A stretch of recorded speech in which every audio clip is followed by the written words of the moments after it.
bismillahirrahmanirrahim। अस्सलाम वालेकुम दोस्तों, क्या हाल है। उम्मीद करते हैं कि आप ठीक ठाक खैरियत से होंगे। वीडियो स्टार्ट करने से पहले आपसे गुजारिश है कि अभी तक आपने हमारा चैनल सब्सक्राइब नहीं किया तो सब्सक्राइब करें ताकि आने वाली वीडियो आप तक आसानी से पहुंचती रहें। दोस्तों, कच्चे आमों को आंखों के बज़ अमराज के लिए भी मुफीद करार दिया जाता है। पक्के मीठे आम एक लजीज, सेहतमंद और दुनिया में बहुत ज्यादा खाया जाने वाला फल है, मगर कच्चा आम भी सेहत के लिए बहुत मुफीदा है और ये भी अपने अंदर बेशुमार गिज़ाई व दवाई असरात रखता है। कच्चा आम तरश, काब्ज और दाफ्त होता है। कच्चे आम में विटामिन B1 और B2 पके हुए आम की निस्बत कहीं ज्यादा होते हैं। कच्चे आम का छिलका काब्ज और मकवी होता है। शदीद गर्मी से बचने के लिए कच्चे आम को आग में भूनकर इसका नरम गोदा शक्कर और पानी में मिलाकर शरबत के तौर पर इस्तेमाल करने से गर्मी के असरात कम हो जाते हैं। कच्चे आम जिन्हें खीरे भी कहा जाता है, पर नमक लगाकर खाने से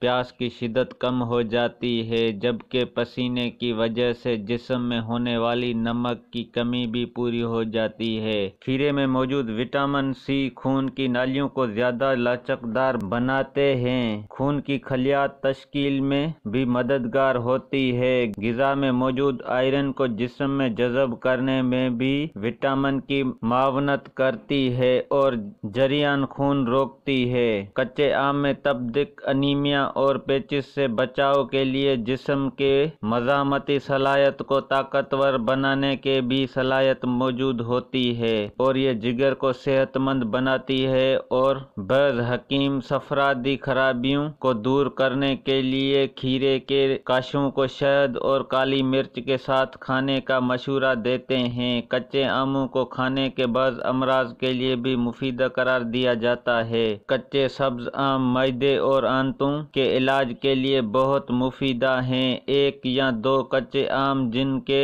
गुठली भी पूरे तरह न बनी हो, नमक और शहद के साथ खाना गर्मी, इसाल, पेचिश, बवासीर, सुबह के अज़म हलाल, पुरानी बदहजमी, फसाद हजम और कब्ज के लिए बहुत मौसर इलाज है। कच्चा सब्ज आम विटामिन C की वाफर मिकदार के सबब खून के अमराज का भी कारगर इलाज है। इसके इस्तेमाल से भूख लगती है और सफरान कम होता है। जो बच्चे लागर और कमजोर हो उनके लिए तो उम्दा कुदरती टांग है। ये खुश जायका फल न सिर्फ खून पैदा करने वाला कुदरती टांग है, बल्कि गोश्त भी बनाता है और निशास्ताई अज्जा के अलावा फास्फोरस, कैल्शियम, फोलाद, पोटाशियम और ग्लूकोस भी रखता है। इसलिए दिल, दिमाग और जिगर के साथ साथ सीने और फेफड़ों के लिए भी मुफीदा है। मसाने की पथरी दूर करने के लिए सुबह नहारमू कच्चे आम 2-3 तोले रोजाना खाने से फायदा होता है। कच्चे आमों को आंखों के मर्ज, जिसमें रात के वक्त देखने में दुश्वारी होती हो, उसमें भी मुफीदा पाया गया है और ऐसे लोग जिनको नज़ला, जुकाम और खांसी हो उनको ये हरगिज इस्तेमाल नहीं करना चाहिए। तो दोस्तों, हमारी वीडियो अच्छी लगी हो तो लाइक और शेयर करें। शुक्रिया। अल्लाह हाफिज।